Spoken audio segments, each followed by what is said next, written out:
Irmãos, mais uma vez, boa noite, que Deus possa falar ao seu coração nessa noite, que o seu Espírito possa de fato enchê-lo da palavra e que todos nós sejamos convencidos de toda a verdade. Nós estamos meditando no livro de Atos, Atos dos Apóstolos, e eu convido você a deixar a sua Bíblia aberta no capítulo de número 6. Capítulo 6 de Atos. Nós vamos iniciar essa exposição. Encerramos no domingo passado com o pastor Ian, o capítulo de número 5. E hoje nós meditaremos do verso 1 até o verso de número 7. Mas antes de olhar propriamente para o texto bíblico, eu queria que você desse atenção a essa citação, que eu vou mencioná-la agora. Diz assim: ouça com atenção: a estrada mais segura para o inferno é gradativa. A ladeira é suave, o solo é macio, sem curvas acentuadas, sem marcos e sem postes indicadores. Essa é a estrada para o inferno. É uma estrada gradativa, uma ladeira suave, um solo macio, sem curvas acentuadas, sem marcos e sem postes indicadores. Da onde que eu tirei essa citação? De uma obra escrita por C.S. Lewis, um livro de ficção, Cartas de um Diabo ao seu Aprendiz. E esse é o final da carta de número 12. E o final dessa carta, a C.S. Lewis, ele retrata essa ficção, que é de fato como se um diabo estivesse ensinando a um demônio como que ele pode enganar os crentes, ou como que ele pode tentar as pessoas, ludibriá-las. E é interessante porque nessa carta de número 12, o que nós concluímos nessa carta é que uma das maneiras mais eficazes de Satanás atacar as pessoas é de uma maneira que elas nem sequer percebam isso. Porque ele faz da maneira mais sutil possível, da maneira mais sorrateira possível. E raramente um pecado começa com uma coisa grandiosa. Geralmente, o pecado, ele é dessa maneira, gradual e quase imperceptível. São coisas que a gente vai deixando de lado, são coisas que a gente vai relevando, e pouco a pouco essas coisas vão ganhando peso, vão ganhando proporção, e de repente a gente se vê envolvido nesse grande problema. Não é de uma maneira assustadora e abrupta. A maneira mais eficaz que Satanás ataca é dessa maneira sutil, bem sutil, quase imperceptível. São pequenas negligências, são pequenos desvios que nos distraem, nos acomodam na mediocridade. Eles nos desviam pouco a pouco do centro da vontade de Deus. Satanás, ele gosta de nos distrair. Ele coloca coisas na nossa vida e manipula situações e circunstâncias de tal maneira que nós venhamos a ser inclinados a dar atenção às coisas urgentes e perdemos de vista as coisas que são mais importantes. Ele é sagaz em nos distrair, em roubar o nosso tempo, roubar a nossa atenção e desvirtuar, de fato, daquilo que deve ser mais importante. Isso, meus irmãos, afeta pastores. Isso afeta pastores. Quando ocupados com muitas coisas importantes, deixam de lado aquilo que é mais importante. Pastores são comumente tentados, assediados a dar importância a outras coisas que não aquilo que de fato verdadeiramente importa.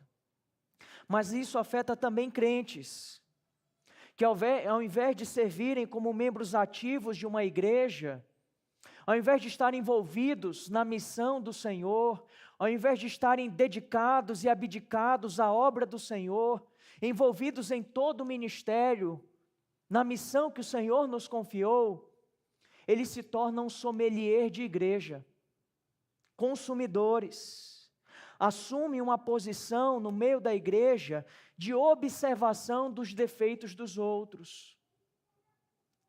É isso mesmo, são espectadores, sensíveis às limitações da igreja, dos líderes, face a uma igreja idealizada que eles constroem na sua própria mente. É isso que Satanás às vezes faz conosco. Ele nos desvia sutilmente.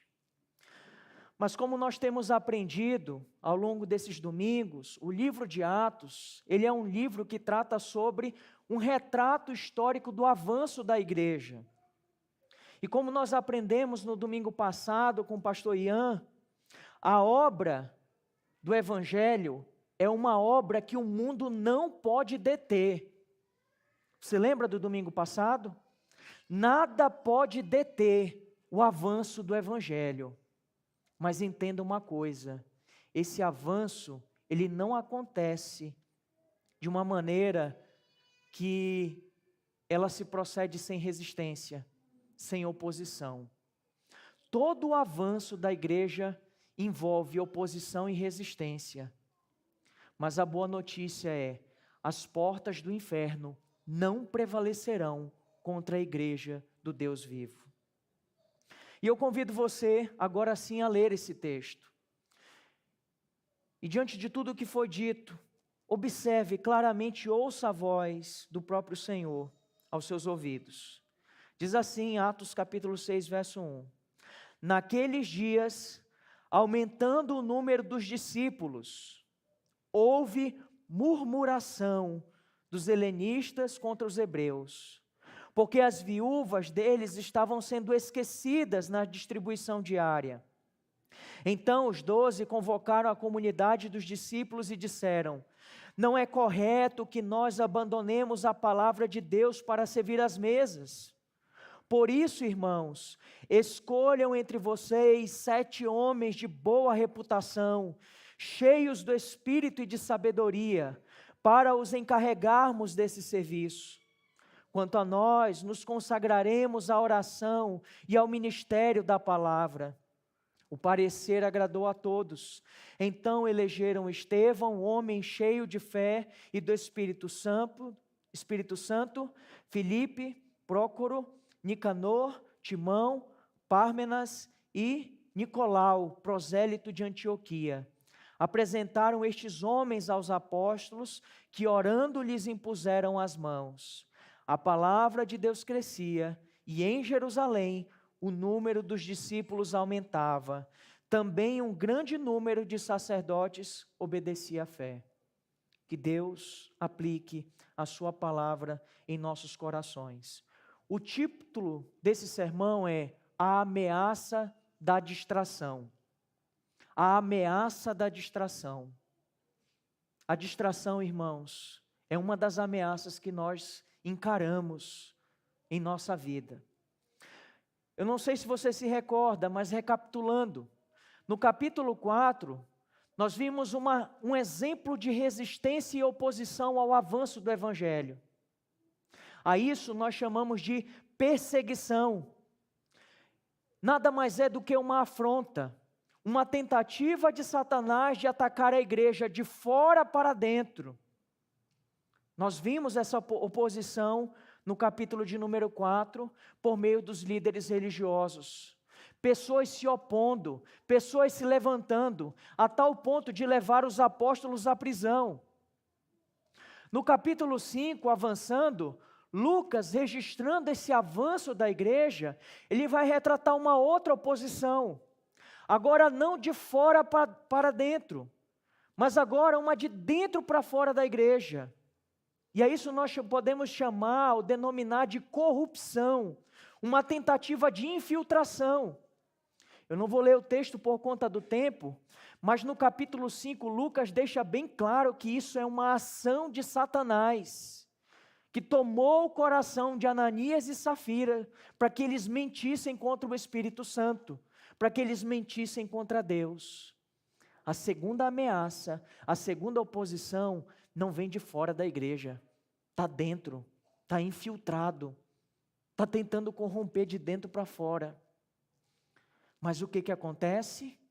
Apesar de toda oposição e resistência, a graça do Senhor sobre a sua igreja a sustenta, de tal maneira que o temor dessas pessoas cresce e a igreja avança cada vez mais. Ela cresce em números. E aí nós chegamos exatamente no capítulo de número 6. E depois da perseguição, depois da corrupção, agora nós temos uma terceira ameaça. E essa aqui é a distração. É a tentativa de Satanás de desviar o foco da igreja, de desviar o foco daquilo que verdadeiramente importa, daquilo que deve ser o alvo primeiro da nossa missão. É algo bem sutil. Desviar o foco da liderança é ocupar com coisas secundárias, em detrimento das coisas que são essenciais, das coisas que são elementares, que são primordiais. E Satanás, por vezes, ele faz isso, irmãos. E tem igrejas inteiras, muito ocupadas e distraídas com eventos e programações, e ministérios disso, daquilo e daquilo outro, distraídas, desviadas do seu propósito, da sua missão, da sua razão de existir e de ser. O texto pode ser dividido em 3 partes, e eu espero que você esteja anotando. O versículo de número 1, Lucas registra aqui o problema em questão. Do verso 2 ao verso 6, ele apresenta a solução proposta pelos apóstolos. E no verso de número 7, nós vemos o resultado dessa medida que foi adotada, que foi proposta pelos apóstolos e que foi acolhida e foi aplicada pela igreja. O resultado de tudo isso. Vamos então para o primeiro ponto. Vamos entender as circunstâncias desse problema no meio da igreja. No verso 1 diz: naqueles dias. E aí é importante que a gente volte, para o verso de número 42 do capítulo 5. E todos os dias no templo e de casa em casa não cessavam de ensinar e de pregar que Jesus é o Cristo. Havia toda uma oposição, havia uma resistência. No entanto, a igreja crescia, ela permanecia firme, ela perseverava, tal como diz o início do livro, perseverava na doutrina, na comunhão, no partir do pão, nas orações. E aí diz que naqueles dias, ou seja, nesse contexto, não é uma data bem definida, mas é nessa ocasião, é nessas circunstâncias, tenha em vista esse contexto. Ele diz, aumentando o número dos discípulos. Eu não sei se você percebeu, é a primeira vez que todo o povo, que toda essa comunidade de fé é chamada de discípulo. Isso é muito significativo. É a primeira vez em Atos que todos os demais da igreja são chamados de discípulos de Jesus. E qual era a missão que o Senhor deu aos seus discípulos? Ide por todo o mundo e fazei discípulos. O centro da missão, irmãos, é fazer discípulos. E o que nós estamos vendo aqui e testemunhando? Uma igreja que até este momento está cumprindo o seu propósito. Qual o propósito? Ela está fazendo discípulos. Uma igreja de discípulos, pessoas sendo alcançadas, o número de discípulos estava aumentando. A igreja estava cumprindo a sua missão. Os primeiros discípulos de Jesus agora estavam fazendo outros discípulos, e esses outros discípulos estavam fazendo outros discípulos, cumprindo o ide do nosso Senhor. Mas em meio a esse crescimento numérico, a gente precisa entender que proporcionalmente, cresce também as demandas, cresce também os desafios e cresce também os problemas. Irmãos, glórias a Deus que esse mezanino não está cheio. Mas por que, pastor? Porque Deus sabe da nossa capacidade de cuidar de pessoas. Ele não nos dá além da nossa capacidade. Graças a Deus, porque é esse rebanho, e é Ele que vai acrescentar, à medida em que Ele vai nos capacitar a cuidar de cada uma dessas pessoas. Graças a Deus por isso. Por quê? Porque assim como aumenta o número de pessoas, irmãos, aumenta a quantidade de problemas. E essa igreja, que antes começou com um pequeno número, agora é um grupo grande, que tem que lidar com as diferenças, e que tem que lidar com os problemas, e com problemas de grupos distintos. Agora é os helenistas contra os judeus, contra os hebreus, melhor dizendo. Nesse caso aqui, irmãos, diferenças linguísticas e culturais que estavam ameaçando toda aquela união daquela igreja, toda aquela harmonia que eles estavam experimentando. Irmãos, é um desafio muito grande lidar com a igreja, porque a gente está lidando com pessoas de realidades distintas. O que nos une de fato é Cristo Jesus. Nós temos experiências de vida distintas, e eu digo para você, o fato de nós sermos um em Cristo, isso é um milagre. É um milagre de a gente viver e lutar contra os nossos próprios pecados, renunciar às nossas próprias vontades, para fazer aquilo que mais importa, agradar a Deus. É um milagre a existência de uma igreja, porque são pessoas diferentes. E o que nós nos deparamos aqui nesse texto diz: houve murmuração dos helenistas contra os hebreus. Quem são os helenistas? São judeus também, mas são judeus de fala grega, são judeus da dispersão, são judeus que não viviam nessa região, mas que estavam por ocasião da festividade. São esses judeus que são chamados aqui de helenistas. Judeus gregos, digamos assim, em outras palavras, mas Lucas registra aqui que a murmuração dos helenistas era contra os hebreus, ou seja, no meio da igreja haviam os helenistas e haviam os hebreus, e os hebreus são exatamente aqueles que falavam aramaico, que estavam ali, que moravam ali, que residiam ali, e havia um conflito no meio da igreja. Por quê? Porque os helenistas acusavam de as suas viúvas estarem sendo preteridas, deixadas de lado, elas não estavam sendo assistidas como as demais. Sem dúvida, irmãos, uma ameaça à união dessa igreja. A palavra aqui é murmuração, murmúrio. O que significa? É uma insatisfação, um descontentamento, um resmungo. Irmãos, a murmuração, mais comumente, ela é feita de modo velado. Quem murmura, geralmente não tem coragem de procurar a pessoa e dizer para ela o problema. Ela sai difamando, ela sai propagando aquilo para várias pessoas, ela sai contaminando. E a imagem que a gente deve ter aqui, irmãos, é como de uma mosca, é como de uma abelha, um mosquito. Lá em casa essa noite mesmo, não precisa nem ir longe, eu doido para dormir, um zumbido aqui no meu ouvido, e é exatamente assim, é o murmúrio, é uma coisa que a gente não está ouvindo direito, enfim, mas está ali, está perturbando, está reclamando, está insistindo, é essa insatisfação às vezes pelas sombras. E essa igreja estava experimentando isso, e isso vem ao conhecimento dos apóstolos. As viúvas estavam sendo preteridas. Não era discriminação. Por favor, não faça essa leitura, o texto não te permite. Não se trata de má fé.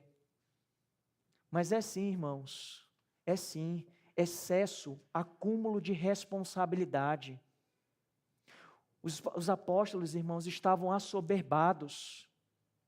e é humanamente impossível dar conta. Eram muitas demandas, eram muitas coisas, e tudo se concentrava na figura dos apóstolos. Se a gente for para o Antigo Testamento, a gente vai ver um paralelo bem curioso, quando a gente vê Moisés tendo que lidar com a reclamação de todo o povo e julgar todas as causas. Até o momento que ele é aconselhado por seu sogro, Moisés estabelece juízes, estabelece líderes, pessoas que vão julgar, dentre 10, dentre 50, dentre 100. E de fato, só aquilo que for necessário chegue até você. De modo semelhante, era isso que os apóstolos estavam tendo que lidar, meus irmãos. Eles não conseguiam mais realizar aquela tarefa adequadamente. E isso tinha um potencial desastroso na igreja. Vamos supor que os apóstolos não tivessem adotado a medida correta. O que poderia ter acontecido num universo paralelo e real? Divisões, sem dúvida, suspeitas, ressentimentos, desconfiança, conflito, e às vezes o pior de todos os problemas, que a gente não enxerga nesse texto, porque a gente só se preocupa com a divisão, com os interesses, e a gente perde de vista o que há de mais importante nesse texto. Sabe o que é? Desvirtuar do propósito primordial, deixar de lado aquilo que é mais importante, aquilo que não pode ser deixado em segundo plano, a pregação da palavra e a oração. A igreja estava sob ameaça, irmãos, isso é muito sutil, porque facilmente os apóstolos poderiam pensar, vamos resolver isso agora, vamos colocar a mão na massa, deixa que a gente resolve. Mas é interessante que em meio a toda essa circunstância, em meio a toda essa ameaça, eles focam o olhar dele para aquilo que é mais importante. Olha o que diz o verso de número 2. Não é correto que nós abandonemos a palavra de Deus para servir às mesas. Não é correto, não é o certo a ser feito, não é a atitude certa a ser tomada. Meus irmãos, um dos maiores desafios atuais nessa igreja, e eu falo aqui em meu nome do pastor Ian, nós como pastores dessa igreja, sabe qual é a nossa maior tentação aqui, irmãos? É a gente ser sufocado pelas demandas que parecem ser urgentes e a gente ficar cego por aquilo que é mais importante. A gente ficar distraído, resolvendo muitas coisas e perder de vista aquilo que Deus está dizendo assim, é isso agora, isso é mais importante. Isso requer muita sabedoria, irmãos. Isso requer muito discernimento espiritual. Porque muitas vezes eu e você somos sufocados pela tirania da urgência. Eu não preciso pegar um relatório do seu dia a dia de vida, mas eu acho que a sua rotina revela muito isso. O que tem sido importante para você? Como você tem organizado a sua vida? Quais são os problemas que você ataca primeiro para ser resolvido? Os mais fáceis ou os mais importantes? O que tem sido prioridade? Sabe por quê? Porque na tirania da urgência, a gente é consumido por aquilo que é mais imediato. E a gente, de fato, deixa sempre de lado as coisas que são mais importantes. Porque as coisas que são mais importantes exigem mais energia e exigem dedicação. E a gente vive num tempo de uma preguiça, porque a gente está poupando energia, a gente está poupando se desgastar. E a gente deixa de lado o que é mais importante. São pequenas injustiças que são ignoradas, são conflitos que não são tratados, são pecados que são tolerados, São responsabilidades que são negligenciadas. O propósito é substituído por distrações. Fazendo uma pergunta sincera para você mesmo: em que medida isso reflete a realidade da sua vida? De coração, faça um exame da sua própria vida. Quanto que você observa isso? Você é uma pessoa que sempre está deixando as coisas importantes para depois, sempre fugindo das responsabilidades, dos deveres, primeiro os prazeres, e por último os deveres.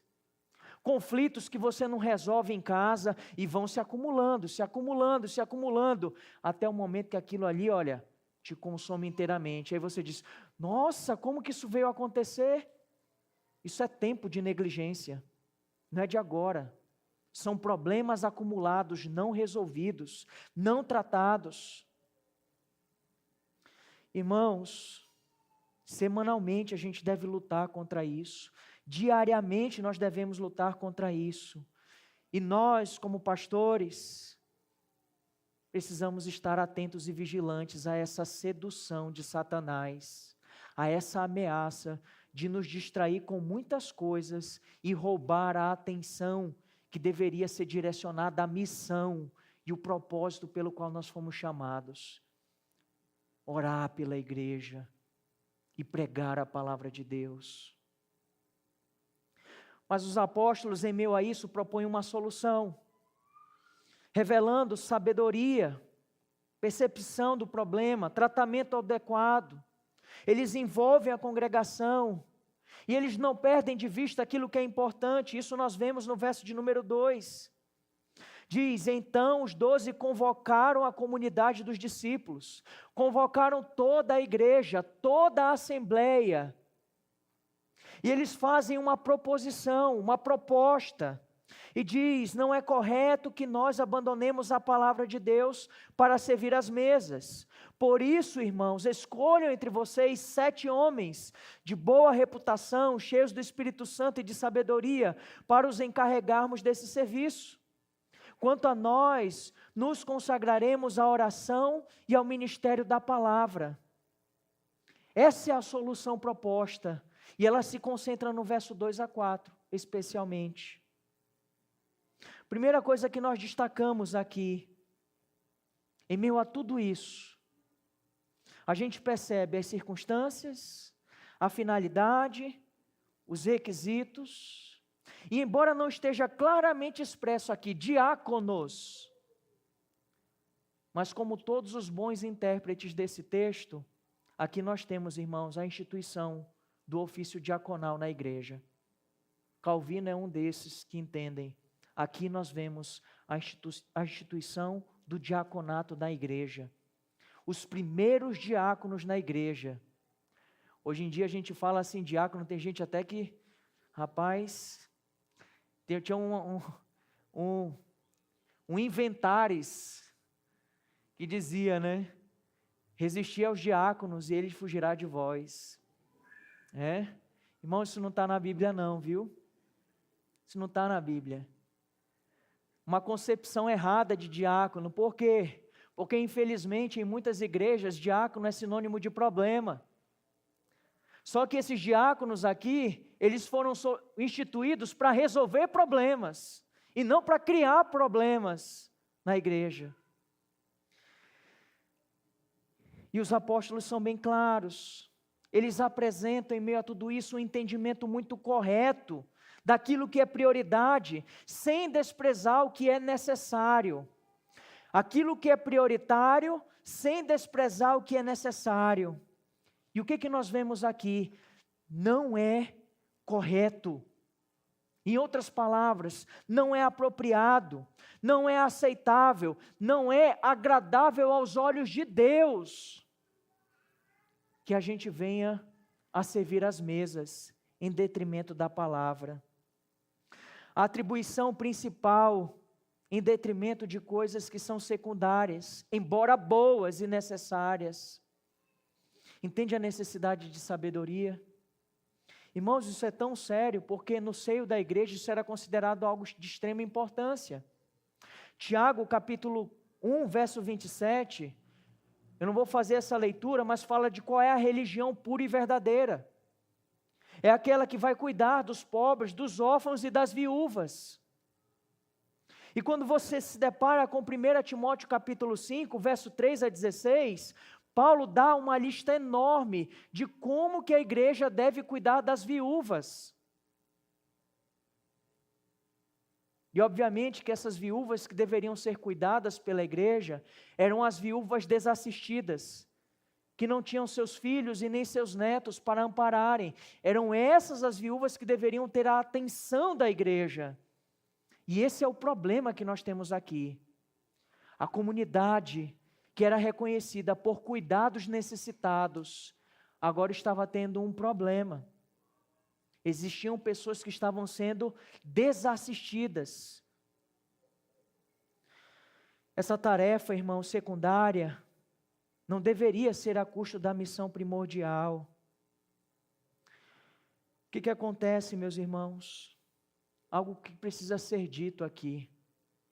Nessa instituição do diaconato, nós temos aqui, irmãos, expresso, mais do que um registro histórico de Lucas, a mente de Deus ao pensar a igreja.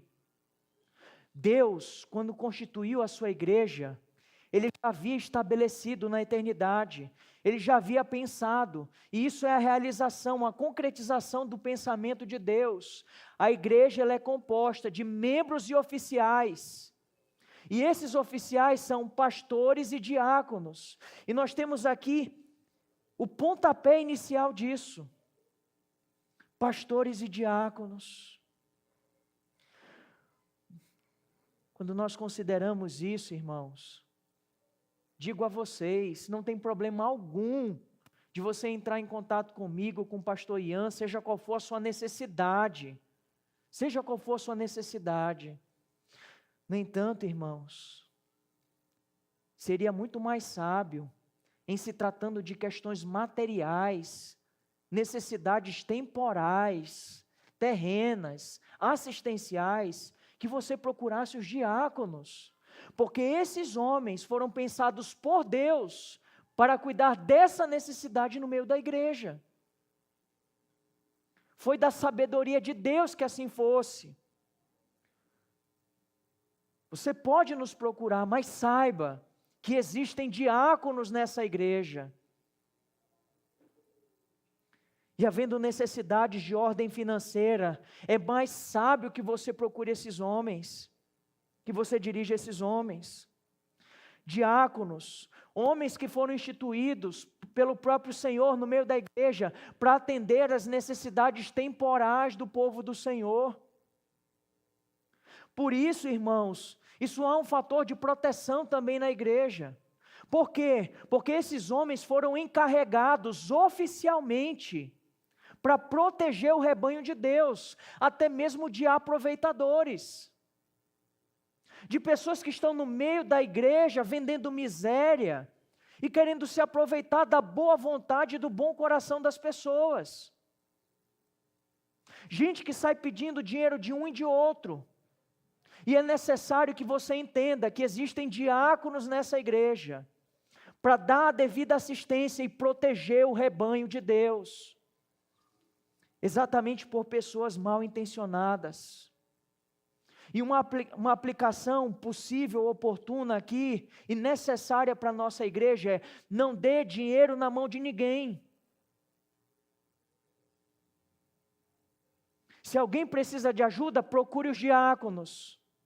E os pastores e os diáconos vão clamar à igreja. E a igreja vai, e os irmãos vão ofertar à igreja. E a igreja vai socorrer os necessitados, segundo as suas necessidades. É assim que está em Atos. Quando as coisas não são observadas dessa maneira, irmãos, a pessoa sai pedindo de um e pede de outro, e pede de outro, pede de outro, pede de outro, pede de outro, e não tem controle. E a coisa é feita de uma maneira indiscriminada. E isso é perigoso. Tem muitas pessoas aí se aproveitando, inclusive se dizendo fazer a obra de Deus, pegando dinheiro daqui, dali, da igreja tal e da igreja tal, e se aproveitando de fato do rebanho. Por isso que é necessário que a gente possa, irmãos, recorrer aos oficiais da igreja. Foi Deus que instituiu. Não queira ser mais sábio do que Deus, querendo instituir estruturas paralelas, quando o próprio Senhor já a definiu. Olha o que diz a nossa Confissão de Fé Batista de Londres, de 1689, capítulo 26, parágrafo 8. Uma igreja local, reunida e completamente organizada, de acordo com a mente de Cristo, consiste em oficiais e membros. E os oficiais, designados por Cristo, a serem escolhidos e consagrados pela igreja, são os bispos ou pastores e os diáconos, para a peculiar administração das ordenanças e execução do poder ou dever que ele confiou a eles, ou para que os chamou. E isso deve ser continuado até o fim do mundo. É assim que a gente enxerga uma igreja local. Ela é constituída de membros e de oficiais. E só tem 2 ofícios: é pastor e diácono. Não tem apóstolo, não tem profeta, não tem... É pastores e diáconos. É pastores e diáconos. Toda essa preocupação dos apóstolos aqui, irmãos, visa também uma distribuição das responsabilidades. O verso 3 diz: escolham entre vocês. E ele começa a estabelecer os requisitos. Mas é interessante que no verso final ele diz: para os encarregarmos desse serviço. Ou seja, isso é importante. É necessário, a gente vai encarregar as pessoas para cuidarem desse serviço. No entanto, no verso de número 4, quanto a nós, nos consagraremos à oração e ao ministério da palavra. Se você pudesse ver no grego, você ia ver uma coisa bem curiosa. A palavra aqui, olha, encarregarmos desse serviço, tem raiz na palavra diaconia. E a palavra, aqui no final do verso 5, verso 4, consagraremos a oração e ao ministério da palavra, também é diaconia. Aqui, irmãos, nós temos 2 diaconias. 2 diaconias. A diaconia da mesa e a diaconia da palavra. No final das contas, irmãos, em termos, entre parênteses, todos são diáconos, todos são servos, todos são ministros, só que uns cuidando de uma determinada função e outros cuidando de outra função. A diaconia da mesa, ela é responsável pelas necessidades materiais e temporais, físicas. A diaconia da palavra é responsável pelas necessidades espirituais e eternas. Entenda isso, a diferença de um diácono e de um pastor. Isso é tão importante, irmãos. É tão bom quando um diácono entende bem o seu papel, e quando um pastor entende bem o seu papel, e quando uma igreja entende bem o papel desses oficiais, e os reconhecem biblicamente, conforme descrito nas Escrituras. Paulo escreve para Filipenses, ele demonstra que de fato esse é o padrão bíblico nas igrejas. Filipenses capítulo 1, verso 1. Olha só o que diz na sua Bíblia. É uma carta. Ele está direcionando para uma igreja localizada nessa cidade. E ele dirige essa carta a esses irmãos. Ele diz, Filipenses 1:1, Paulo e Timóteo são os remetentes, os autores da carta, servos de Cristo Jesus. Remetido a quem? A todos os santos em Cristo Jesus, inclusive bispos e diáconos que vivem em Filipos. São esses os 2 ofícios na igreja no Novo Testamento. Bispos e diáconos. Entenda bispo como uma palavra semelhante a presbítero, a pastor. Tá bem? A presbítero e a pastor. A diaconia da mesa, irmãos, embora quando a gente pensa em diácono, a gente associa a mesa do Senhor, isso me faz lembrar uma criança, uma vez questionado, o que os diáconos fazem? Eles servem A ceia. Quando eu crescer, eu quero ser um diácono, que eu quero ficar servindo o pão e o vinho. Infelizmente, né, em muitos lugares, o ministério diaconal se restringe exatamente a isso. Mas a mesa aqui, irmãos, não é a mesa da ceia. Essa mesa aqui é a mesa da distribuição diária, a responsabilidade de comprar, de repartir, de doar os alimentos, de repartir os recursos conforme os necessitados. Isso envolve, irmãos, todas as necessidades físicas e materiais da igreja. Glórias a Deus pelos diáconos dessa igreja. Glórias a Deus, irmãos, porque são homens que auxiliam verdadeiramente os pastores. Eles estão de fato atentos a todas as demandas, devem estar atentos a todas as demandas e necessidades da igreja. Essa é a diaconia da mesa. Eu não sei se você sabe, mas hoje nós temos diáconos responsáveis pelo som. Aí você pensa, mas pastor, pelo som? Porque até pouco tempo atrás, o pastor Ian ficava correndo de um lado para outro, porque, pasmem, era um pastor que resolvia o som da igreja, porque não tinha um homem para cuidar do som, para assumir essa responsabilidade. Isso acontece, irmãos, em muitos outros departamentos, porque são inúmeras as necessidades da igreja, e é importante que os diáconos estejam servindo em todos os ministérios, em todos os serviços da igreja. Porque não dá para um pastor ficar batendo escanteio, cabeceando e defendendo. Não foi assim que Deus pensou a igreja local. A diaconia da mesa, irmãos, envolve esse serviço. Um bom diácono é alguém que está atento a essas necessidades, ao funcionamento, à estrutura, à ordem, à organização.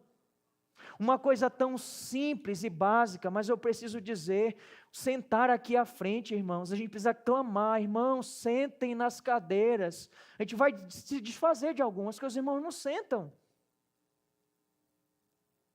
E aí os diáconos nos auxiliam quando eles organizam e conduzem as pessoas para que eles sentem aqui nas cadeiras e para que a gente privilegie as últimas para, de fato, para quem precisa.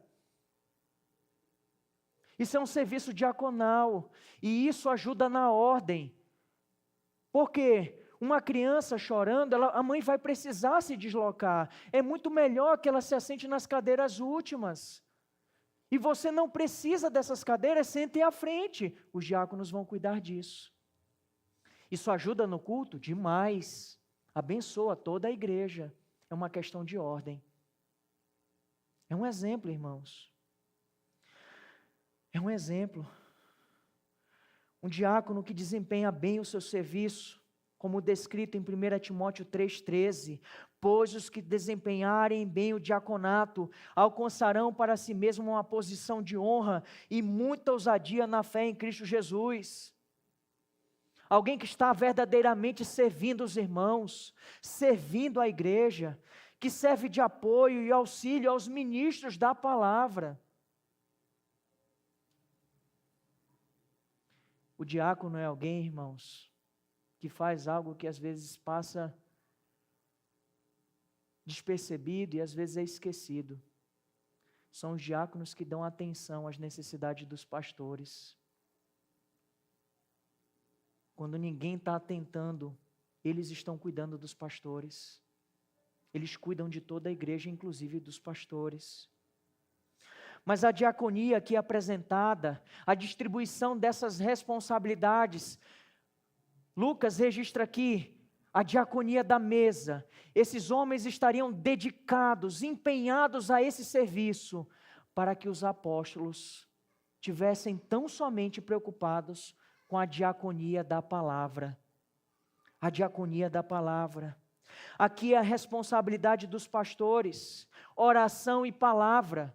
Eu não sei se você percebeu, mas isso a gente representa no culto público, na liturgia. Antes de pregar, eu orei. Eu fiz uma oração de intercessão. Isso não é, irmãos, aleatório. A gente está sendo muito consciente É um dever que nós fazemos no secreto, no particular, às vezes no individual, às vezes em pequeno grupo, mas isso que a gente está fazendo publicamente agora, é o que a gente faz ao longo da semana. E a gente faz isso publicamente. A oração de intercessão nessa igreja, os pastores fazem. Por quê? Porque é missão, é responsabilidade nossa interceder por vocês. Orar pela igreja está aplicado a esse ministério. A oração e a palavra. A oração e a palavra. Trata-se de uma dupla dedicação, que representa a comunhão com Deus. A palavra que Deus fala conosco, Deus usa esse instrumento. E também, irmãos, a oração, da qual nós falamos com Deus, Deus também usa esse instrumento, esse vaso de barro. Compete a nós, pastores, sermos esses instrumentos do Senhor. A sermos esses intercessores no meio do povo. Uma coisa não elimina a outra. Pastores dedicados, aplicados, são pastores consagrados à oração e ao ministério da palavra.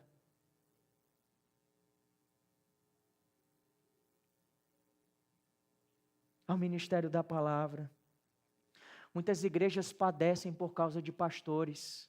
O principal problema das igrejas é pastores. Paul Washer vai falar sobre isso. De um lado, faltam pastores. De outro, os pastores que têm não são bem preparados. E terceiro, existem falsos pastores. Gente que só está por causa de dinheiro e ganância. Principal ameaça na igreja em nossos dias são pastores. E se esses pastores têm bem servido, glórias a Deus, interceda por eles, ajude-os, proteja o ministério deles, para que eles não venham a cair, para que eles não venham a negligenciar o que é importante, e se verem distraídos com muitas coisas, que não aquilo que o Senhor comissionou.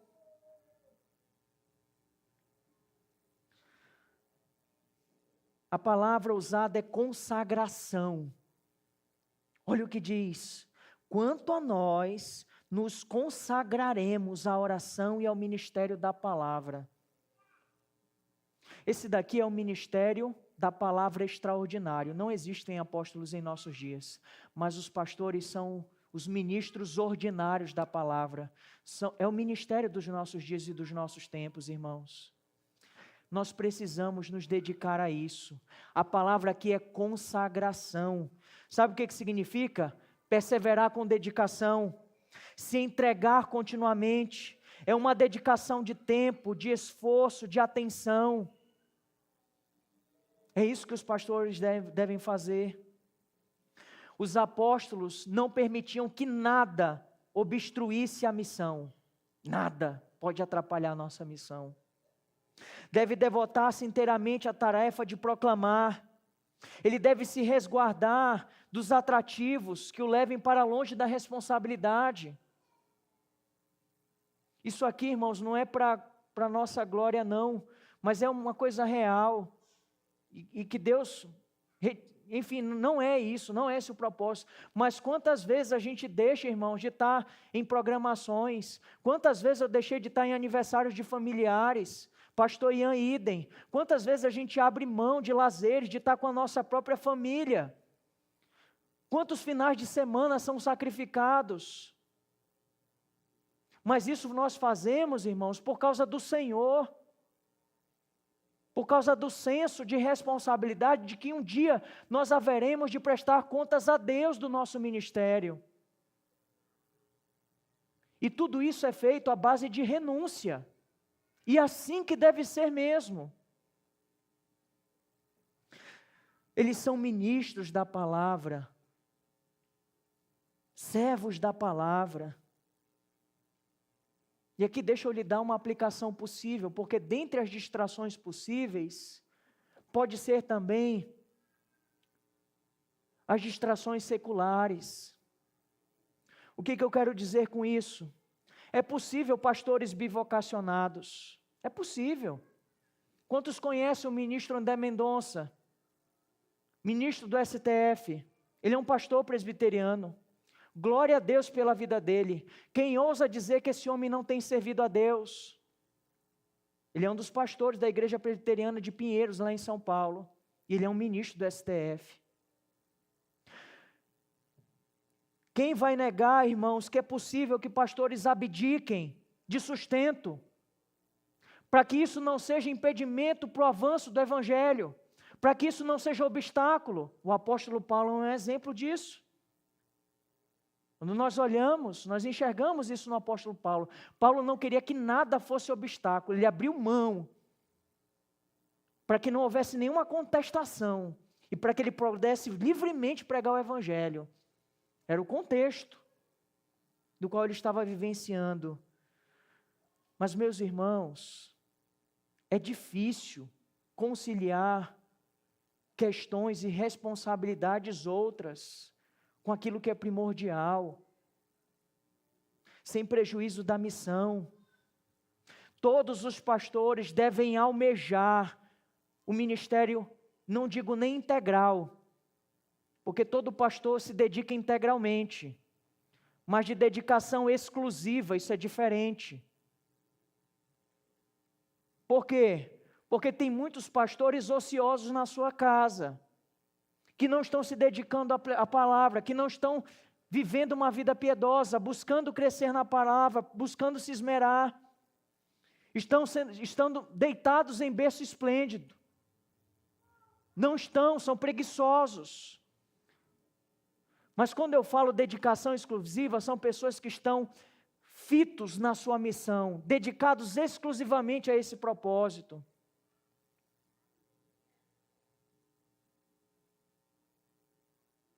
Pastores devem desejar isso, e cabe à igreja local a responsabilidade de proporcionar isso, na justa proporção de sua capacidade. Na justa proporção de sua capacidade.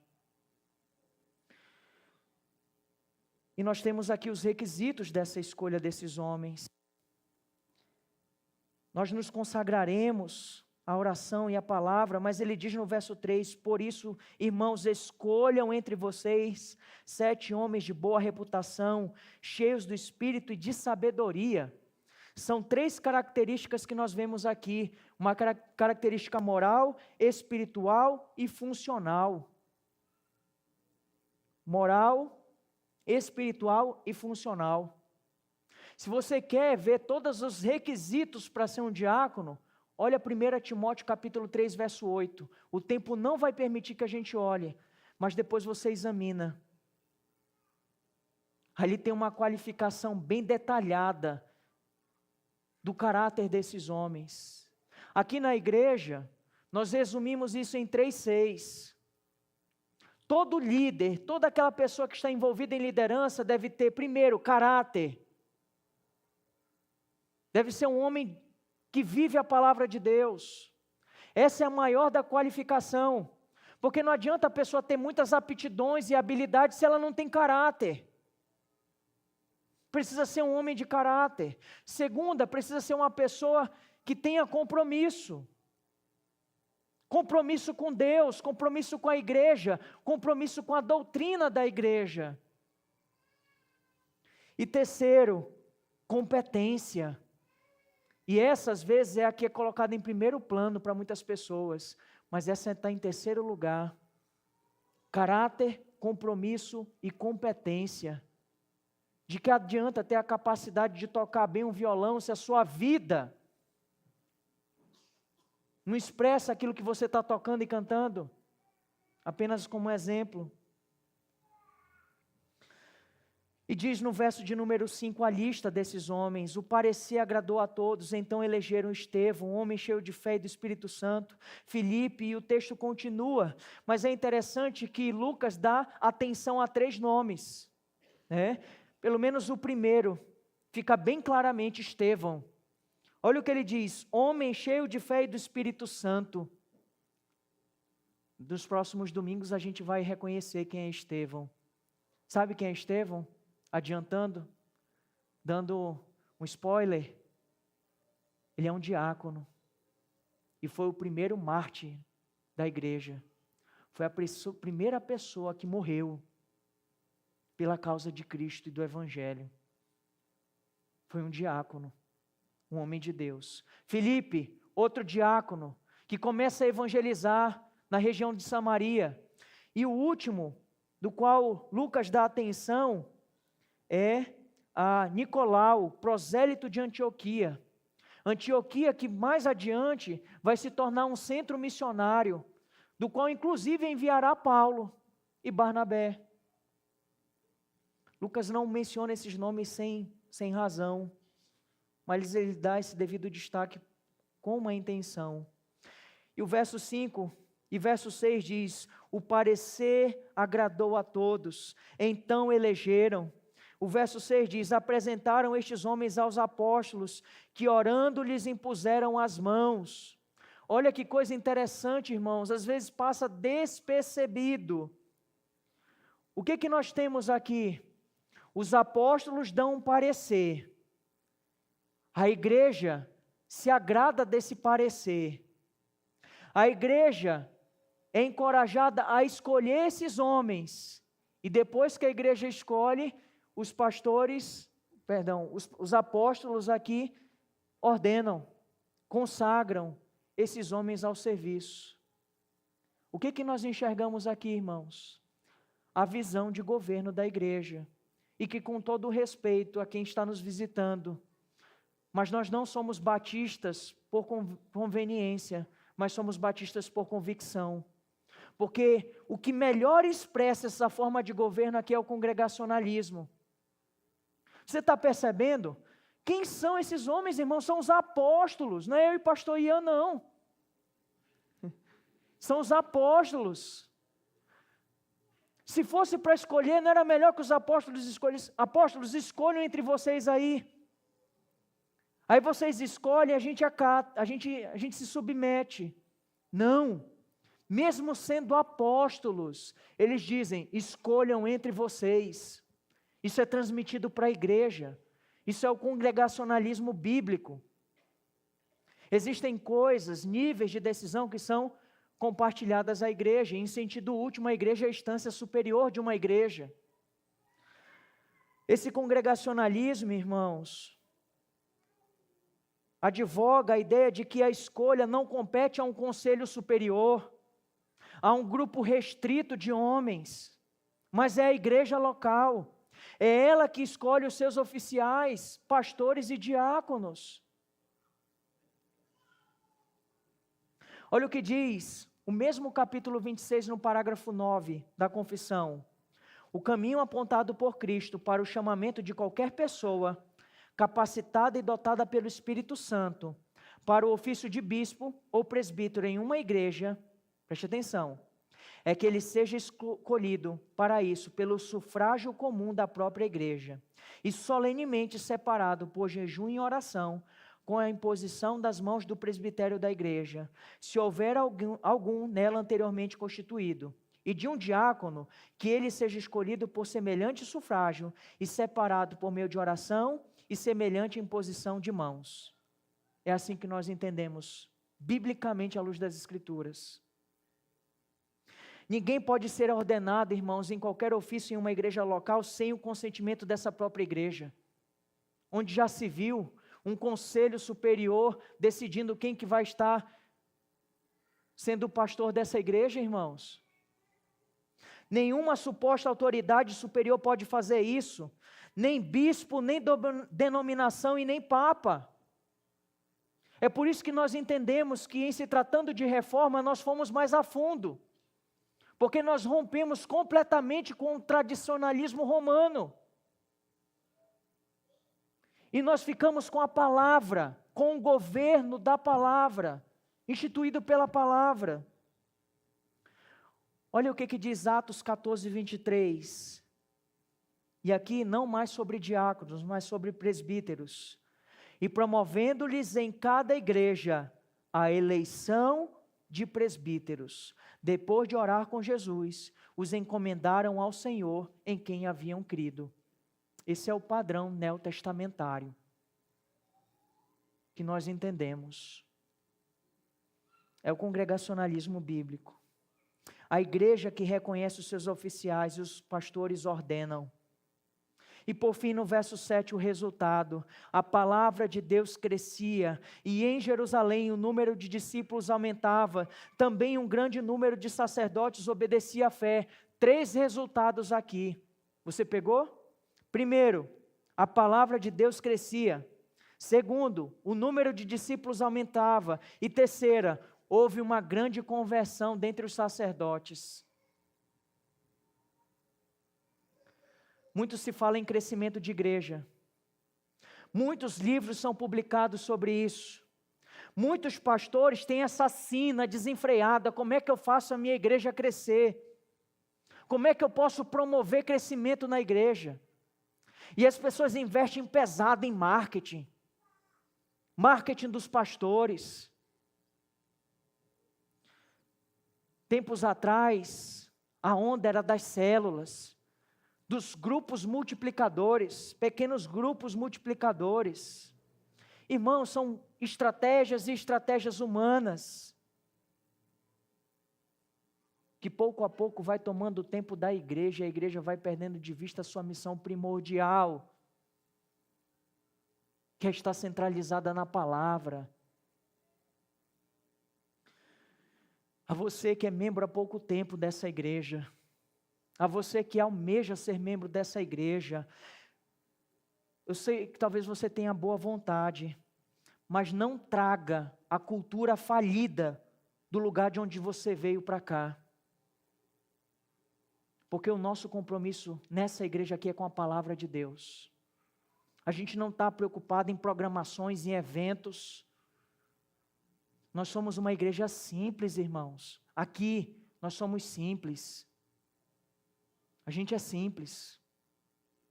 A gente está preocupado em fazer um feijão e um arroz bem feito, saboroso. Comprometido com o que verdadeiramente importa, com a palavra do Senhor, fidelidade à missão. Não vamos gastar tempo e energia com aquilo que Cristo não nos mandou fazer. Com todo respeito, recentemente eu estava ouvindo um relato de uma pessoa que está em uma outra igreja, com todo respeito, a igreja, enfim, tem as suas virtudes, mas irmãos, a igreja parece um Sebrae. Parece um Sebrae. É curso disso, curso daquilo outro, curso daquilo outro. Tem igrejas que parecem um teatro. São igrejas que estão desfiguradas. Desfiguradas. Aí vem as pessoas, pastor, puxa, a gente tem umas ideias aqui, vamos fazer na nossa igreja, que eu vi na igreja do fulano. Irmão, a gente não quer ser desagradável não, mas às vezes a gente vai dizer muitos nãos para você, mais nãos do que sim, exatamente por conta desse compromisso. Tem irmãos assim, pastores, vamos fazer vários pequenos grupos na igreja? Não!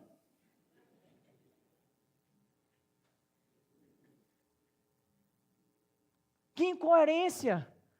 Você está reunido com as outras famílias, mas você não se reúne nem com a sua mulher, com os seus filhos. Você quer pastorear a esposa do outro e os filhos do outro, você não cuida nem dos seus. Você quer se reunir em pequeno grupo, cadê teu culto doméstico? Quanta incoerência, irmãos! É na simplicidade, sabe o que a gente foca aqui? Culto no lar. Culto no lar, cada marido assumindo o seu papel de pastor. Aí sim, você está fazendo o que é certo, cuidando dos seus, da sua casa, conduzindo sua família a Cristo. Aí você quer se reunir com as famílias dos outros, você não está cuidando da sua. Nossas decisões, irmãos, sempre serão tomadas como foco a glória de Deus. Tendo em vista, irmãos, que a gente não está aqui para inventar as coisas. Enquanto tem muitos livros, e aqui eu lhe digo até como um testemunho, porque eu estou aqui desde os meus 15 anos nessa igreja, eu já vi muitas fases dessa igreja passando.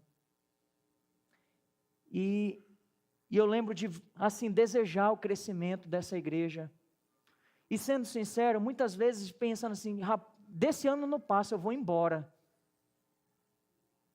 Aconteceu várias vezes, entristecido com muitas coisas, mas Deus foi tão gracioso que não me permitiu sair daqui e fazer a minha vontade, mas perseverar firme. E glórias a Deus por isso, irmãos. E hoje, não falando como um dos pastores, irmãos, mas falando como um membro dessa igreja, eu estou falando como um membro, sentando aí com você do seu lado, eu me alegro com essa igreja, irmãos. Porque eu vejo o crescimento que Deus tem produzido, e não é de agora, é de tempos. Porque Deus tem conduzido essa igreja a uma maturidade, a um crescimento. E glórias a Deus por isso. E o que nós estamos experimentando agora é uma colheita do que Deus está fazendo. Deus tem conduzido essa igreja. Mas sabe qual é o segredo de tudo isso que a gente tem colhido? Perseverar na palavra. Perseverar na palavra. E isso é o que muitos pastores duvidam. Porque eles acham que precisam fazer outras coisas para que a igreja possa crescer. Mas o que a gente precisa é de fidelidade à palavra, à ordem e à missão que Deus nos confiou. Nunca duvidemos, irmãos, do poder de Deus. Olha o que o texto diz: a palavra de Deus crescia. Que coisa linda! O alcance da palavra, era a palavra que crescia, e quando a palavra cresce, a igreja cresce. A palavra é o principal instrumento de Deus para levar o crescimento espiritual e numérico de uma igreja. Sempre que a palavra de Deus é proclamada com fidelidade, poder, a igreja cresce, a igreja amadurece, e sempre quando a igreja despreza e negligencia, a igreja se perde e se corrompe. História da igreja. Pode olhar, os grandes avivamentos, sabe o que eles têm em comum? Eles começaram com um fiel compromisso com a pregação da palavra. Quando se começa a pregar fielmente no púlpito, o Espírito Santo de Deus age. Age na vida do pregador e age na vida das pessoas que estão ouvindo. É isso, irmãos, é simples. É simples. Todo esse crescimento parte da palavra. Se a palavra cresce, tudo cresce, ao ponto de Deus salvar até os opositores. Eu acho que eu não estou lendo errado não, olha só. O número de discípulos aumentava, e a gente está vendo, verso 1, aumentando o número de discípulos, e encerra, aumentava o número de discípulos. Aí Lucas dá essa nota: também um grande número de sacerdotes obedecia à fé. Até os opositores são alcançados. Deixa eu te falar uma coisa que talvez você não tenha percebido. Sabe quais foram os grandes opositores do ministério de Jesus? Os fariseus. E muitos fariseus foram alcançados e rendidos a Cristo. Quem eram os muitos opositores dos apóstolos? A cúpula dos sumos sacerdotes, a classe de sacerdotes. E Deus está alcançando essas pessoas. Logo mais, sabe quem Deus vai alcançar? Um homem chamado Saulo, perseguidor de cristãos. Deus vai alcançá-lo e o seu nome será Paulo. É isso que Deus faz, irmãos. O poder do Evangelho pode salvar. De que maneira podemos aplicar tudo isso que nós ouvimos nessa noite? Primeira aplicação: nem tudo que é urgente é mais importante. Vou repetir: nem tudo que é urgente é mais importante. A gente precisa de sabedoria, irmãos. Sabedoria para lidar com as demandas mais importantes. Quando a igreja persevera na oração e na palavra, os problemas são tratados, a unidade é preservada e o evangelho avança. Isso é uma aplicação para todos nós, mas tem um peso maior para os pastores. E para você, para sua família. Sim, ainda que secundariamente, aplicando a sua família. Cuidado, meu irmão, para você não estar, você, meu irmão e minha irmã, não estar ocupado com muitas coisas boas. seu trabalho, suas contas, seu projeto, seu lazer, suas viagens, e deixando de lado as coisas mais importantes. Quer um filtro fácil de saber? Coloca na balança se a coisa que você está priorizando é coisa temporal ou se tem valor eterno. As coisas de valor eterno devem ter peso de importância para as nossas vidas. Segunda aplicação: problemas devem ser resolvidos e não ignorados. Problemas devem ser resolvidos e não ignorados. Não ignore os problemas, não negligencie. Isso acontece no casamento, isso acontece na criação de filhos, isso acontece em todos os nossos relacionamentos e isso, infelizmente, acontece na igreja. É quando a gente ignora o problema ao invés de resolver. Lembra, as grandes catástrofes sempre acontecem com pequenas coisas. O divórcio, ele não acontece da noite para o dia. A traição, ela não acontece da noite para o dia. A rebeldia não acontece da noite para o dia. Sempre começa com pequenas coisas. Uma igreja raramente é destruída de uma vez. Ela enfraquece quando pequenas injustiças são ignoradas, conflitos não são tratados, pecados são tolerados, responsabilidades são negligenciadas e a missão é substituída por distrações. Isso se aplica para a igreja, isso se aplica para a sua vida particular. Será que você anda distraído com muitas coisas? Celular é um exemplo, né? Um exemplo das muitas distrações da nossa vida. Pare de adiar os seus problemas, resolva-os em Deus com sabedoria. Terceira aplicação, essa daqui é para os diáconos e para aqueles que almejam diaconato. Diácono não é cargo de prestígio, mas é um ministério de serviço. A gente teve uma reunião recente com os diáconos da nossa igreja. Recente que eu digo semanas atrás. Uns estavam justificados na sua ausência, mas aí nós gravamos e mandamos tudo literalmente para todo mundo ouvir a reunião. Resumo da ópera, irmãos. Alinhando as coisas, ajustando as coisas.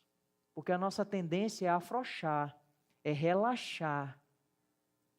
E a gente teve essa reunião, e que bênção, porque os diáconos corresponderam ao que foi reunido, irmãos. Que bênção, porque os diáconos acolheram as orientações pastorais. Que bênção, porque muitas coisas foram feitas, e glória a Deus por isso. Mas é necessário que a gente fique vigilante. Diácono não é para estar desfilando na igreja. Sou diácono, aí fica desfilando de um lado para o outro. Diácono é sinônimo de serviço, é uma pessoa comprometida com o serviço do Senhor, em atender às necessidades, uma pessoa disposta a assumir responsabilidades, proteger a igreja, socorrer os necessitados e auxiliar os pastores. Um aviso, esse ano tem eleição para diáconos. Nós tínhamos 4, agora temos 8. E nós acreditamos que necessitamos de mais 2, diante das necessidades da igreja. Nós teremos eleição para 10 diáconos.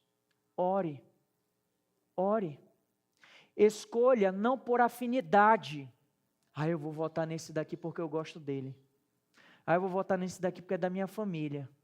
Esse daqui não, por causa daquela situação. Nem resolveu e está com pendência com o irmão. Irmãos, a gente não escolhe por afinidade, a gente escolhe por fidelidade. Fidelidade. Olhe para 1 Timóteo 3, olhe para os requisitos bíblicos e escolha conscientemente, porque Deus vai cobrar de você.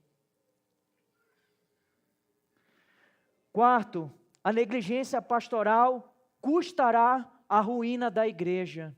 E aqui é para mim, para o pastor Ian e para todos os demais que almejam o ministério. Se nós baixarmos a guarda e negligenciarmos, a igreja vai padecer. E é difícil, irmãos. Devemos ser focados em nossa missão. Irmãos, orem por nós para que tenhamos sabedoria para lidar com os problemas e conflitos. Precisamos de sabedoria. Ore por nós para que a gente não centralize, mas que a gente tenha sabedoria para delegar, para distribuir responsabilidades. Para que a gente tenha a capacidade de reconhecer os nossos limites. E quinto, por fim, a igreja deve priorizar e proteger o ministério da palavra. Vou repetir. A igreja deve priorizar e proteger o ministério da palavra. Que sejamos uma igreja da palavra, centralizada na palavra, que ama a palavra e se alegra quando os seus pastores estão dedicados à palavra. Aí diz, o que o pastor Ian e o pastor Wanderson fazem? Quer dizer que eles vêm, ficam aqui à tarde e passam a tarde no computador com o livro aberto. Que trabalho bom. Eu que estou carregando peso, eu que estou no distrito, eu que estou fazendo tal coisa, eu que estou cumprindo uma jornada terrível. É muito bom, eu quero ser pastor. Vem ser, vem. Faz só um estágio. A gente tem vaga para estágio. Faz só um estágio. Tá? Irmãos, priorizar, se alegrar. E olha, aqui é uma palavra de gratidão, minha e do pastor Ian. A gente ficou muito feliz por a igreja ter decidido nos ajudar, nos enviar para o nosso aperfeiçoamento ministerial lá em São Paulo. Muito obrigado, irmãos. Glória a Deus, isso é uma demonstração de que vocês estão priorizando a palavra. Glórias a Deus por isso. Glórias a Deus. Entenda que o ministério dos pastores envolve dedicação à palavra, isso envolve estudo.